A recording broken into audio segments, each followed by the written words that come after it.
enregistrer du coup. Voilà. Le bouton de tout à l'heure qui ne fonctionnait pas. Ça enregistre là, on a eu une alerte. Ouais, c'est parti, c'est parti. Hein. Ouais. Normalement, on peut commencer la réunion. Parfait. Bien, bon, ben, je ne relis pas tout ce que j'ai déjà dit pour en arriver directement à la thématique de ce soir, hein, qui s'intitule Écologie politique, éducation, éthique et éducation, pardon. Alors, c'est un texte donc, que l'on a choisi parmi les 150 ou 160 textes actuellement disponibles sur le Journal des chercheurs, qui donc reprend ses activités. Et on s'est dit que c'était une bonne idée avec Florent que de reprendre des textes maintenant qui commencent à avoir plusieurs années d'existence, parce que c'est souvent le cas de choses que l'on publie dans les revues, par exemple, et qui demeurent en archive et sur lesquelles personne ne débat à nouveau, pour autant qu'on ait débattu sur eux lors de leur première publication. Donc, on s'est dit que ce serait intéressant de reprendre des thèmes qui avaient traité René Barbier, et il y en a beaucoup, qui feraient un peu résonance avec ce que l'on vit aujourd'hui. Et le thème de l'écologie, bien sûr, confronté à celui de l'éthique et de l'éducation, nous a semblé tout à fait le bienvenu.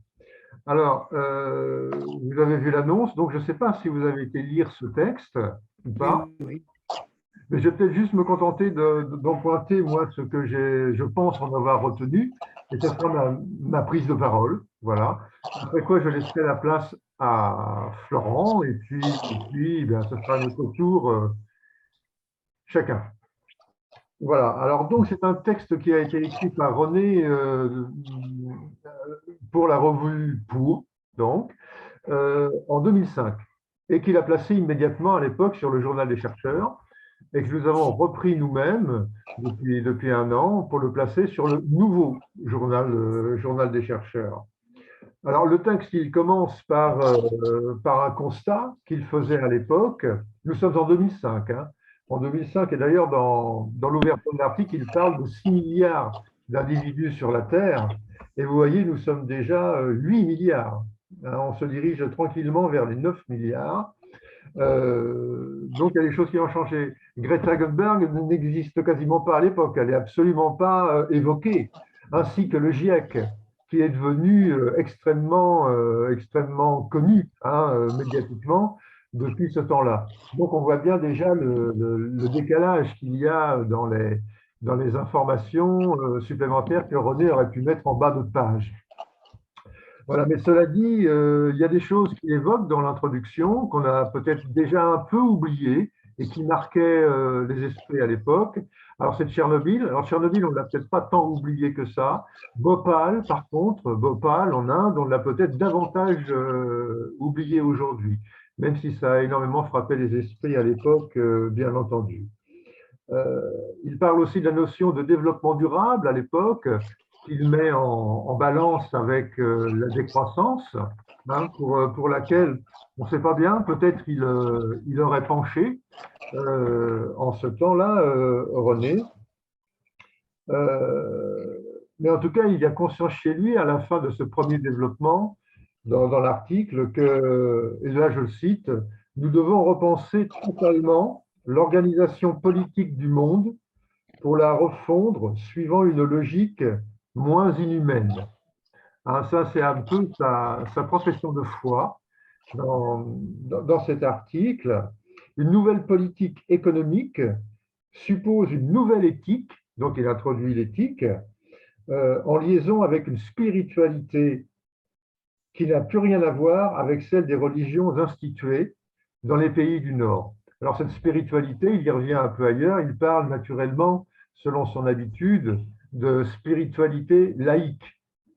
On pourrait d'ailleurs faire une autre séance sur la spiritualité laïque, ça pourrait être intéressant. Alors une autre éthique pour René à cette époque-là, la révolution se fera dans chaque conscience ou elle ne se fera pas. C'est un peu un leitmotiv qu'il y avait chez lui, que je reprends d'ailleurs assez bien à mon compte, avec l'impression que une vraie révolution au niveau universel ne pourrait advenir que si chacun, d'une façon intérieure, faisait un chemin nécessaire de prise de conscience, non seulement sur le plan éthique, mais sur d'autres plans, également géopolitiques, également écologiques, bien entendu, mais aussi d'un point de vue d'amélioration de soi, en quelque sorte, en tant qu'être humain.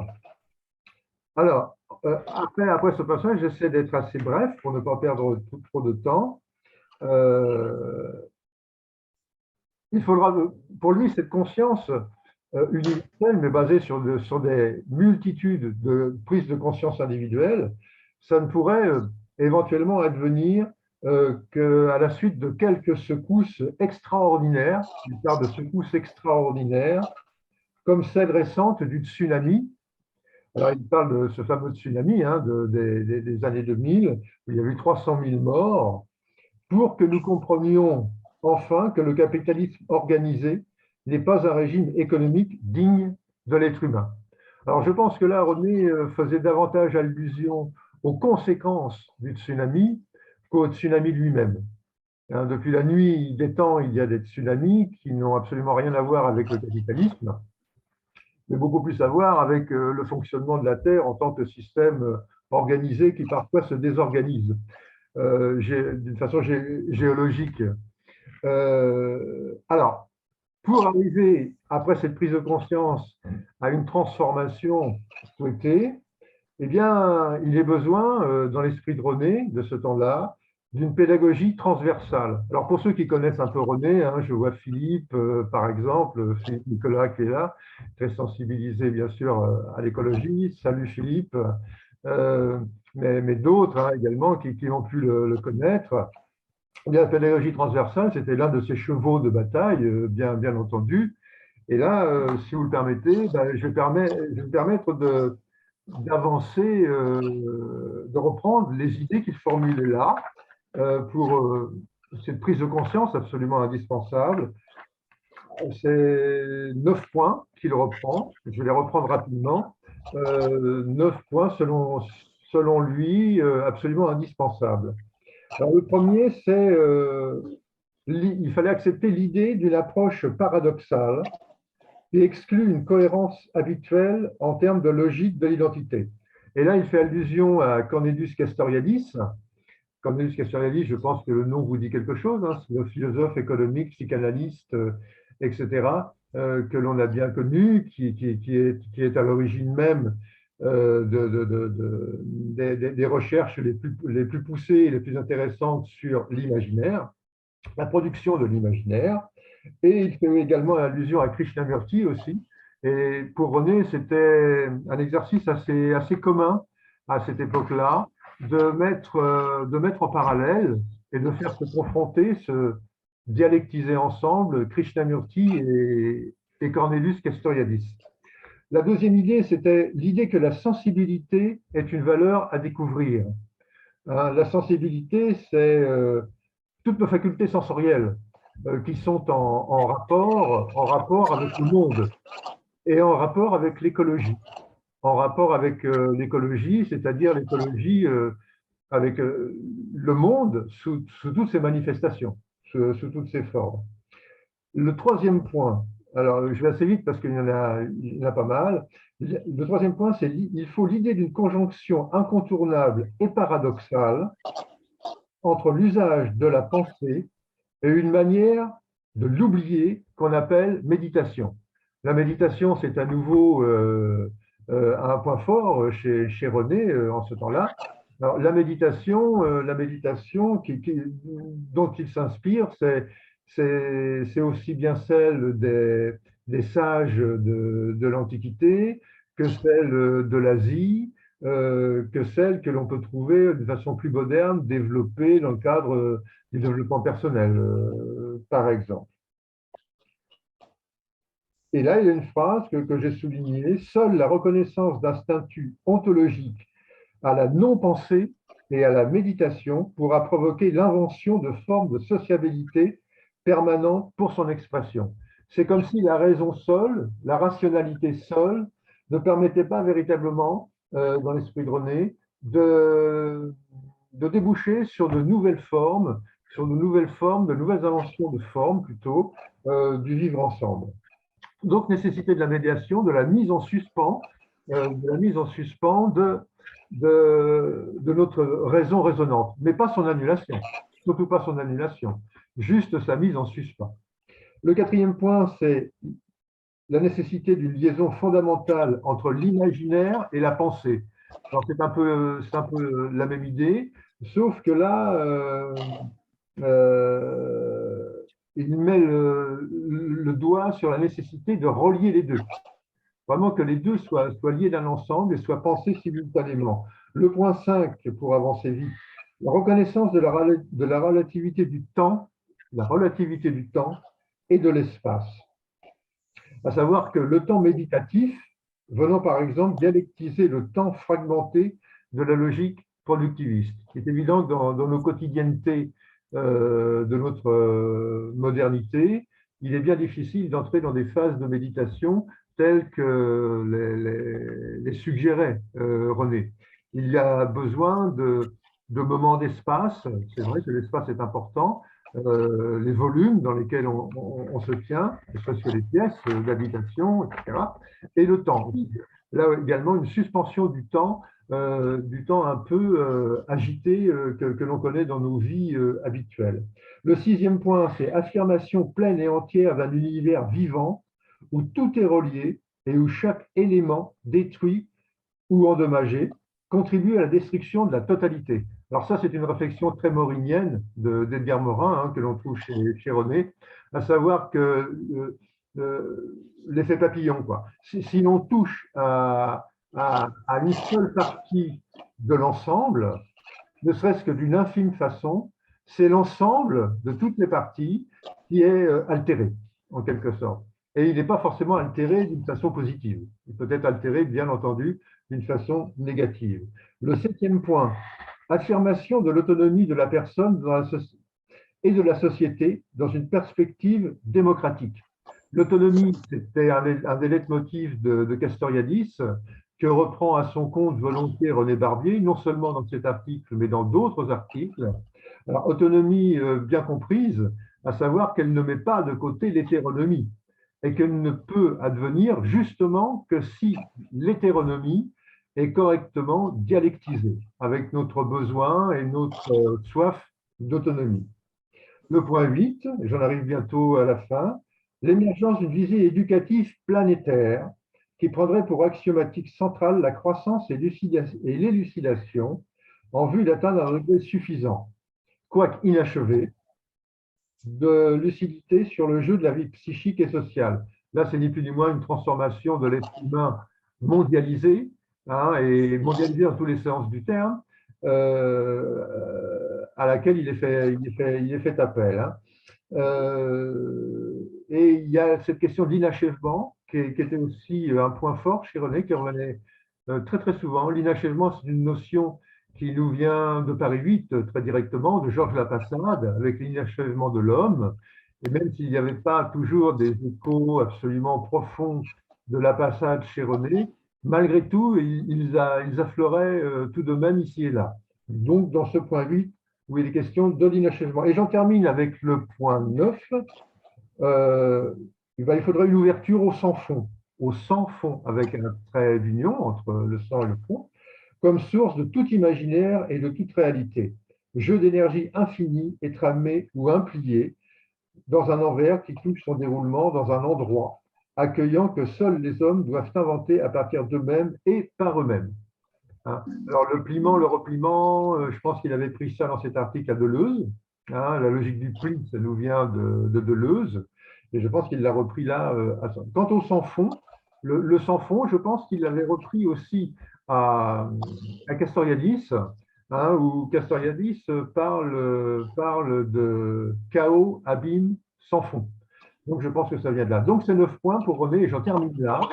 Eh bien, c'est un peu ce qu'il s'agirait d'envisager pour que la question de l'éthique appliquée à l'écologie et la politique et le politique aussi soit amendée au moins amendé, voire transformé d'une façon révolutionnaire. Ça marche. Voilà, j'en arrête là. Et juste pour un point technique, avant de te donner la parole, Florent, vient d'apparaître le… Le compteur. Ouais. Attends, parce que les garçons dorment. Tout à fait. Bon, eh ben, écoute, merci beaucoup, Christian. Donc, certainement, la réunion va se couper pendant ma courte allocution et j'encouragerai tout le monde à recliquer sur le lien pour qu'on se retrouve et pour qu'on puisse poursuivre. Alors, ben, écoute, je vais faire un petit peu comme toi. D'abord des commentaires tout au long de ce texte qui est relativement court, mais extrêmement dense et extrêmement riche. Hein. Tu en as montré plusieurs fois les implications et que effectivement on peut actualiser, puisque on peut le dire d'une certaine façon. René Barbier était visionnaire sur des choses dont il a pu vivre les prémices et dont nous subissons maintenant les impacts cataclysmiques, on pourrait presque dire. Et donc, son travail, sa recherche, sa vision sont toujours d'actualité. C'est ça qui m'intéresse vraiment. Et donc, faire revivre le cycle Le Journal des chercheurs est une grande chance pour les communautés qui s'intéressent aux thèmes dont nous débattons. Et je conclurai par quelques ouvertures qui me seront plus personnelles cette fois, mais qui pourront ouvrir la discussion avec l'Assemblée qui ne cesse de grandir depuis que nous avons commencé. Alors, moi, j'ai remarqué que dans l'introduction, en fait, il a repris de façon tout à fait logique les trois mots-clés, quatre mots-clés, autour desquels s'articule son écrit. Et on voit qu'il y a un ordre. Ce n'est pas par hasard qu'on commence par l'écologie politique, plus précisément, l'éthique, on pourrait même dire l'éthique nouvelle, il l'écrit, il va inclure dedans la spiritualité laïque, et seulement à la fin, il termine par l'éducation. Alors pour quelqu'un qui était, de ses propres mots, éducateur, plus qu'enseignant ou professeur, ou en tout cas avec une vision complète, holistique de ces différentes missions, faire venir l'éducation seulement après la spiritualité, elle-même incluse dans l'éthique, dérivant du politique, sous-partie de l'écologie, ça nous montre quelque chose. Ça veut dire que ma compréhension, c'est qu'il y a un ordre, et un ordre alors soit récursif, soit en boucle. On en parlera un petit peu plus loin avec la question de la complexité que tu as abordée très justement. Mais l'entrée, c'est vraiment la question de l'écologie et de l'écologie politique. Et que si on n'a pas ces questionnements-là, on pourrait même dire cette conscience-là, eh bien, l'éducation peut être réduite à l'instruction. Et à partir de là, ne pas servir, ou en tout cas ne pas être sous le prisme notamment de l'éthique et de l'action politique qu'on peut pour l'instant envisager comme la police, hein, la vie de la cité, mais dont on verra que bien évidemment, ça va largement déborder les murs de la cité. Alors, on est là dans une complexité, et d'ailleurs, il utilise juste après penser globalement et agir localement. Penser globalement, agir localement. Donc, on part du local, en tout cas, on agit là où on peut, c'est-à-dire autour de nous. Hein, c'est le principe de la tâche d'huile ou du mouvement colibri. J'agis là où je suis, mais je pense à grande échelle. C'est le titre du film, hein, Penser global, agir local, de Colline Serrault en 2010, donc 5 ans après. Peut-être qu'elle a lu ce texte et qu'elle s'en est inspirée, sait-on jamais. Et l'homo complexus, c'est également un schéma que René Barbier a réalisé, écrit et publié, mais qu'il n'a pas reproduit dans cet article. Peut-être on aura l'occasion de choisir plus tard cet autre article-là. Alors effectivement, 2 milliards d'individus sur la planète seulement en l'espace de 20 ans, hein, puisqu'on touchait le 6e en 2005 et que là, on a dépassé le 8e. Si on est sur une courbe exponentielle et qu'on ne change rien à notre agir écologique, en passant par le politique, on voit très très vite que les prévisions du GIEC que tu annonçais tout à l'heure, avec une fin de l'espèce humaine à un horizon de 50 ans, vont très probablement se confirmer. Donc, ça nous renvoie à ce questionnement fondamental chez lui. Qu'est-ce que nous pouvons faire, nous qui sommes intéressés par les questions d'éducation et j'ai envie d'élargir un peu également à la culture pour nous positionner globalement dans un agir, localement, mais dans un agir global. C'est tout l'enjeu de la question et c'est tout le cœur. Comment faire pour passer de l'individu à la société avec le souci de la nature? J'y reviendrai un petit peu plus tard. Alors, il évoque le principe de la croissance et ce fameux PIB. Il est vrai que nous avons maintenant également le produit de bonheur brut, le PBB, qui a été institué dans le cadre de l'OCDE notamment.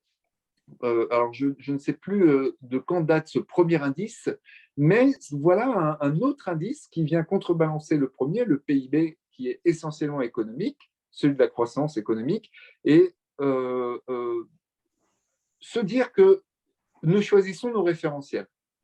Et donc, ce référentiel du produit de bonheur brut devrait peut-être être mis également, lui, en avant, au moins pour contrebalancer le premier. De la même façon que tu l'as rappelé, René Barbier est dans la pensée transversale, et bien cette pensée transversale est venue dans les textes d'encadrement du métier d'enseignant au travers du socle commun de connaissances, de compétences et de culture dès les années 2005.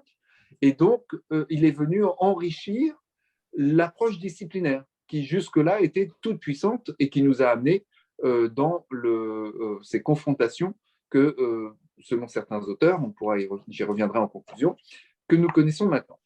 Donc, une pensée large, et pour l'instant, cette pensée que je viens d'exprimer, elle est duelle. Elle s'appuie seulement sur deux pôles. Donc, on verra comment réfléchir à une ternarisation, si j'ose dire, comment passer dans une pensée ternaire, triple, qui, comme le dit Édouard Stack, qui nous fait le plaisir d'être avec nous fait basculer d'une vision 2D à une vision 3D. C'est-à-dire comment sortir de l'aplat pour réfléchir dans le volume. Et de cette façon, peut-être trouver des solutions auxquelles nous n'aurions pas, puisque, comme disait Einstein, on ne peut pas résoudre des problèmes avec les mécanismes qui les ont créés. On est donc obligé de trouver de nouvelles choses à faire. Il évoquait aussi l'écart entre les 20% les plus pauvres et les 20% les plus riches, ce qui n'est pas sans nous rappeler les 99%. Nous sommes 99%, donc on voit que là aussi, il y a eu 19% d'écart entre le moment où il écrit et maintenant. Et puis pour terminer sur les questions de l'écologie et des inégalités sociales, rappelons que la France a été condamnée 2 fois, au moins pour inaction climatique, et que donc nous avons encore beaucoup à faire de ce point de vue-là. Dans sa petite partie sur l'éthique, il écrit « Nous sommes absolument assignés à résidence sur notre Terre ». Alors ça, c'est vraiment intéressant, puisque depuis Elon Musk, l'humanité, ou en tout cas 1% de l'humanité, envisage sérieusement d'aller vivre sur une autre planète, comme Mars, c'est son gros projet parmi d'autres. Mais comme le disait un autre penseur, si on emmène nos problèmes avec nous, nos façons de faire sur une autre planète, bien évidemment, nous répliquerons ailleurs ce que nous n'avons pas réussi à résoudre ici. Donc la fuite en avant n'est certainement pas la bonne solution. Et puis il termine avec les textes présentés au référendum de 2005, qui sont donc tout frais à l'époque du président Sarkozy, où ce référendum qui avait été, par rapport à une évolution du cadre européen, refusé à 55% des votants, avait finalement été imposé par une procédure de la Ve République à Versailles en biconvocation des deux assemblées, si vous vous souvenez. Donc quelque chose d'aussi glorieux que les 47.1 et 49.3 que nous venons de vivre très récemment. Et nous revenons ici au cœur de la façon de mener une politique qui est certes légale, mais très probablement pas bonne pour la vie